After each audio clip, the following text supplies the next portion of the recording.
A potential battle for the Speaker's gavel looming as some in the GOP are doubtful about Mike Johnson's future. GOP Congressman Mike Lawler, though, warning of the hazards of not backing Johnson.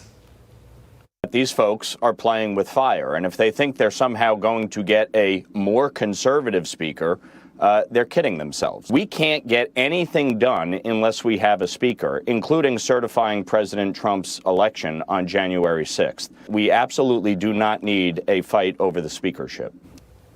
Corey Lewandowski is a Trump 2024 senior official and was a Trump 2016 campaign manager, and he joins us now. Corey, thanks for getting up with us. So what are your thoughts on this? I mean, could this cause problems if the Republicans don't back him?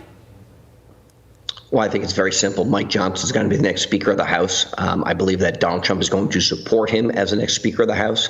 He's been a great partner for Donald Trump. There are very, very few people, if any, that are serving in Congress that would be able to do what Mike Johnson has been able to do, which is to keep a very, very small majority together to get big things done on behalf of America. So I believe this comes down to a one-person decision. I agree with Congressman Lawler. There's nobody else who's going to do this. And my prediction is that Mike Johnson is going to be the next Speaker of the House, and that's going to get done very quickly. Look, some people want to make some noise, but at the end of the day, he's the right man for this job. I mean, that is the question. If not Mike Johnson, then who? That said, that's not preventing people like Kentucky Congressman Thomas Massie from saying that he is not going to vote for Johnson. He's out. There's no way of getting him on board if you listen to what he's been saying. Several other Republicans remain undecided on Johnson's future. You see them right there on the right-hand side of your screen, including Scott Perry there, a very notable one as well.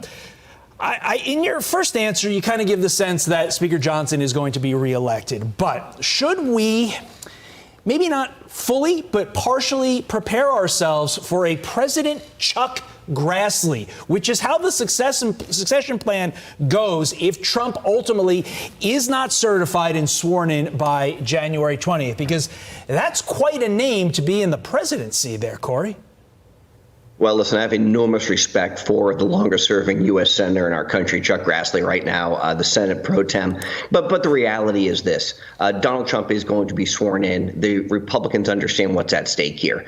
We fought very hard over the course of the last 4 years to return Donald Trump back to the White House, and we're not going to let a few rabble-rousers say that he's not going to have that privilege. So the American people have spoken. He's coming back to Washington, D.C. with a mandate. That mandate is to make America great again. Mike Johnson is going to be the person to make sure that that happens. And now that we've got a Republican U.S. Senate, we can actually implement the ideas that Donald Trump talked about in the campaign, which is closing our border, securing our nation, and giving people the economic relief they deserve. So Mike Johnson is going to be the next speaker. I have enormous respect for Senator Grassley, but I just don't think the people of this country voted for him. So let's put Donald Trump in the White House where he belongs.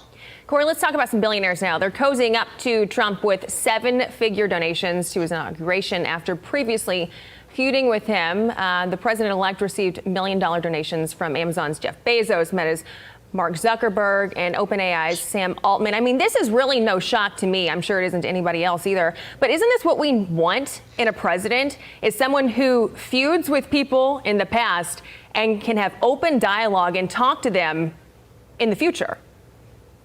Well, you're exactly right. Listen, we have people on both sides of the political spectrum that have their difference of opinion. And most of these people didn't support Donald Trump. They were out either advocating for Vice President Harris or, just staying on the sidelines. But now that Donald Trump is the president-elect, he'll take office 3 weeks from today. What you're seeing is these individuals understand the importance of the most important job in the world, and they want to come and be part of that, or they're going to get left behind. And look, Jeff Bezos and Mark Zuckerberg don't even notice $1 million, unfortunately. They have such incredible wealth. It doesn't even fuel their yachts. So, for them to write a seven-figure check to the presidential inaugural committee to say that they're committed is a little bit of a fallacy. I'm sure they can do much, much more. And their businesses, many of them, have enormous contracts with the federal government. And so they're doing this from a strictly business perspective.